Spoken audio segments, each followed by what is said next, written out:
Hello everyone, welcome back to law addiction. So friends, आज हम start करने वाले हैं इंडियन एविडेंस एक्ट के साथ। और इंडियन एविडेंस एक्ट को स्टार्ट करने से पहले आई वांट कि मैं आप सबके साथ इंडियन एविडेंस एक्ट को नटशेल में एक ओवरव्यू की फॉर्म में डिस्कस करूं। मतलब कि इंडियन एविडेंस एक्ट की प्रोविजंस की तरफ चलने से पहले हम इंडियन एविडेंस एक्ट को पूरी नटशेल की फॉर्म में देखते हैं कि आखिरकार इस पूरे एक्ट में क्या बात की जा रही है, इस पूरे एक्ट में किन बातों के बारे में डिस्कशन हो रही है। तो इनकी प्रोविजंस पे जाने से पहले हम इस एक्ट को बेसिक और ओवरव्यू की फॉर्म में देखते हैं। So friends, let's start with Indian evidence act. So friends, इस एक्ट को स्टार्ट करने से पहले मैं आपके साथ इस एक्ट का एक ओवरव्यू डिस्कस करना चाहती हूँ, ताकि इस एक्ट को स्टार्ट करने से पहले आपको बिगनिंग में ही आइडिया हो जाए कि इस एक्ट में हम किन बातों की बात करने वाले हैं और किस मुद्दों पर हम इसमें प्रोविजंस को डिस्कस करने वाले हैं। सो फ्रेंड्स, चलिए अब बिना इंतज़ार किए मेरे चैनल को सब्सक्राइब कर लीजिए और वीडियो को लाइक ज़रूर कीजिएगा एंड में, अगर आपको ये लेक्चर प्रोडक्टिव लगे तो चलिए अब स्टार्ट करते हैं हमारे लेक्चर के साथ। So this act is being divided into three parts, that is part 1, part 2 and part 3.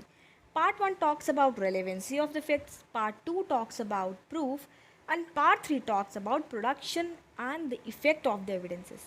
So friends, basically यही तीन बातें हैं जो आपको इंडियन एविडेंस एक्ट में पढ़नी है और समझनी है।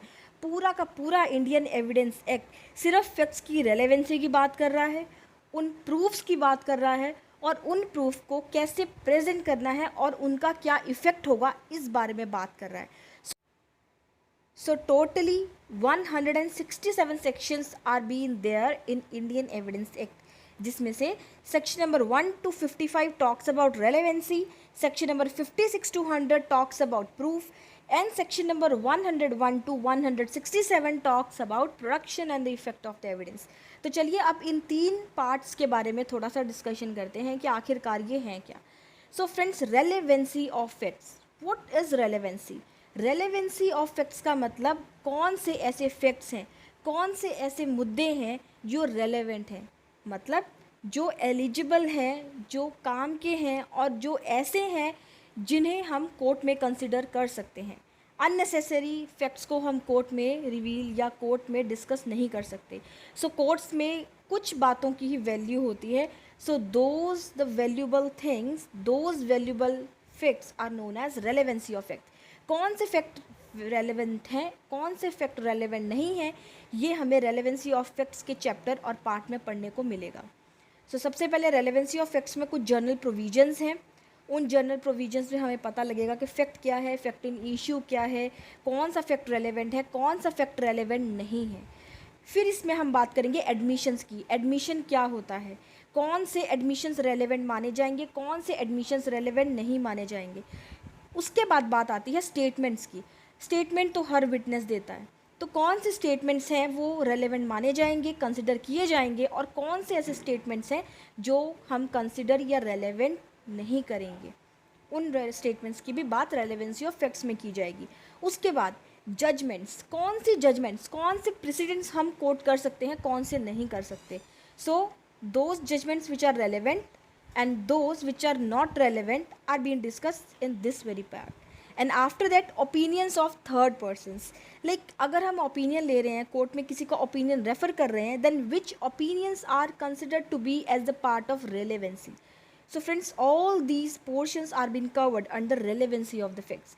तो ये है पार्ट 1 इंडियन एविडेंस एक्ट का, जो कि सेक्शन नंबर 1 से लेके 55 तक इस बेयर एक्ट में प्रेजेंट है।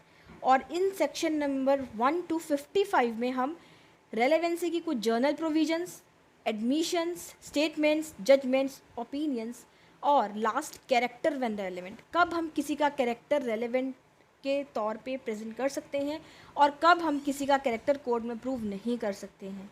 सो ये सारी बेसिक रेलेवेंसी की प्रोविजंस हमारे सेक्शन 1 to 55 में प्रेजेंट हैं।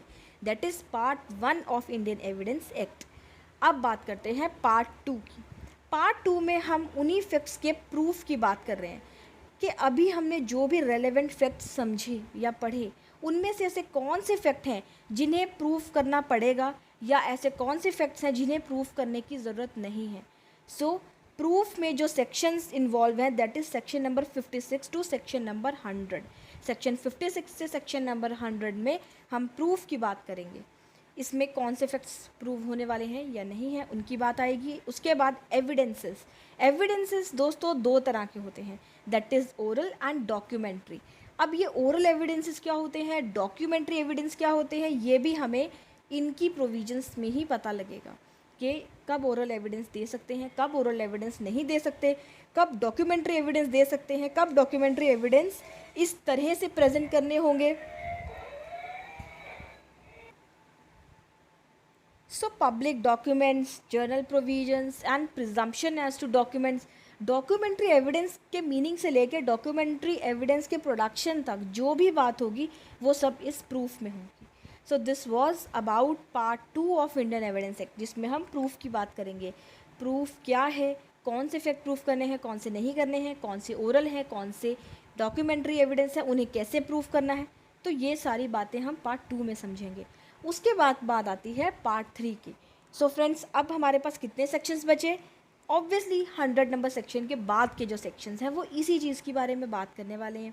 So section number 101 to section number 167 talks about production and effect of evidence.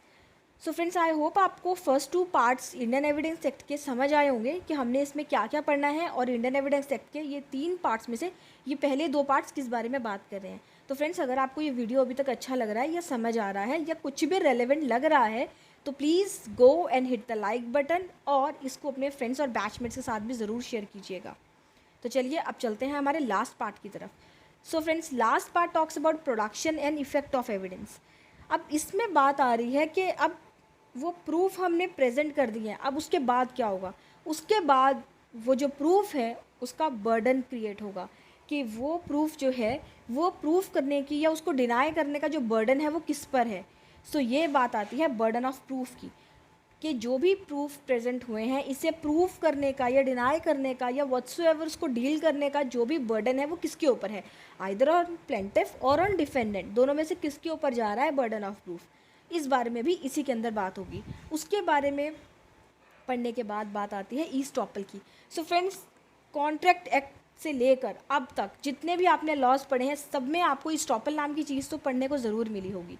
ईस्टॉपल का मतलब बेसिकली एक ऐसी चीज़ होती है जो आपको किसी चीज़ से रोकता है। मतलब estoppel means that stops you from turning your mind against your words और spoken words that you have given in public. जब आप पब्लिक में कोई स्पोकनली या कोई एक्सप्रेसली कोई चीज़ को एक्सप्रेस कर देते हो या वर्ड्स बोल देते हो तो उस स्टेटमेंट से आप टर्न नहीं कर सकते, उस स्टेटमेंट से आप बिल्कुल मुकर नहीं सकते। क्यों? क्योंकि लॉ आपको आपके शब्दों पे रोक देता है, स्टॉप कर देता है कि भाई आपने जो भी बोल रहे हो, जो भी स्टेटमेंट आपने दे रखी है, आप उससे मुकर नहीं सकते हो। This is what estoppel is. तो एविडेंस एक्ट में भी ईस्टॉपल का जिक्र है। उसके बाद बात आती है विटनेस की। Who can be witness, who can not be witness, how they can be summoned and how they can be witnessed, इस बारे में बात होगी। उसके बाद जो इसमें बात आती है that is examination of witness. अब भाई विटनेस तो आ गया, उसने स्टेटमेंट दे दी, अब वो स्टेटमेंट सही है या कैसे दे रहा है, किसी के दबाव में तो नहीं दे रहा, तो उसको एग्जामिन करना भी कोर्ट की ड्यूटी है। तो वो विटनेस सही है या नहीं है ये पता लगता है उसके एग्जामिनेशन से, उसको एग्जामिन करने के बाद। तो ये भी प्रोविजंस इसी पार्ट में मौजूद है। उसके बाद rejection of evidence. Rejection of evidence मतलब कि अब ऐसे कुछ एविडेंस हैं जिसे कोर्ट मानने को इनकार कर देती है, या कुछ ऐसे एविडेंस जिसमें कोई भी प्रोडक्टिव या रेलेवेंसी नहीं दिख रही, आखिरी तक उसको घसीटा जा रहा है लेकिन उसमें कुछ भी काम की चीज़ नहीं मिली। मतलब कोर्ट अगर चाहे तो किसी भी एविडेंस को रिजेक्ट कर सकती है, लेकिन कब, कैसे और क्यों, ये बात हमें इसी पार्ट के प्रोविज़न में पढ़ने को मिलेगी। सो फ्रेंड्स, इन नटशेल अगर हम बात करें तो Indian evidence act basically facts की रेलेवेंसी की बात कर रहा है, उनके प्रूफ्स की बात कर रहा है, उनको कैसे प्रूव करना है, उनका इफेक्ट क्या पड़ने वाला है, इस चीज़ की बात कर रहा है। So Indian evidence Act in nutshell talks about the evidences and their credibility, कि भाई एविडेंस क्या है, किस तरह आएगा और उनकी कितनी वैल्यू रहेगी, इन सभी के बारे में बात की जा रही है इंडियन एविडेंस एक्ट की। So friends, this was introduction to the Indian evidence Act. I will recommend कि इंडियन एविडेंस एक्ट को स्टार्ट करने से पहले आप उसकी इंट्रोडक्शन ज़रूर समझ लीजिए। इसमें टोटल 167 सेक्शंस हैं, जिसको समझने से पहले आपको ये पता होना चाहिए कि ये एक्ट बेसिकली किन बातों में, किन मुद्दों में इन्वॉल्व हो रहा है, कि बेसिकली इसमें बात किस चीज़ की हो रही है, इसमें जो प्रोविजंस हैं, जो बातें हैं, वो किसके रिगार्डिंग की जा रही हैं, टोटली इस पूरे एक्ट में किस चीज़ के बारे में बात की जा रही है, तो वो चीज़ आपको पता लगेगी इसके ओवरव्यू से. That's why I thought that I should share an overview before going into the provisions of the act. So I hope you like the video, and अगर आपको ये वीडियो अच्छा लगा और आपको लेक्चर अच्छे से समझ आया, don't forget to hit the like button and do subscribe my channel and stay tuned with Law Addiction. Thank you.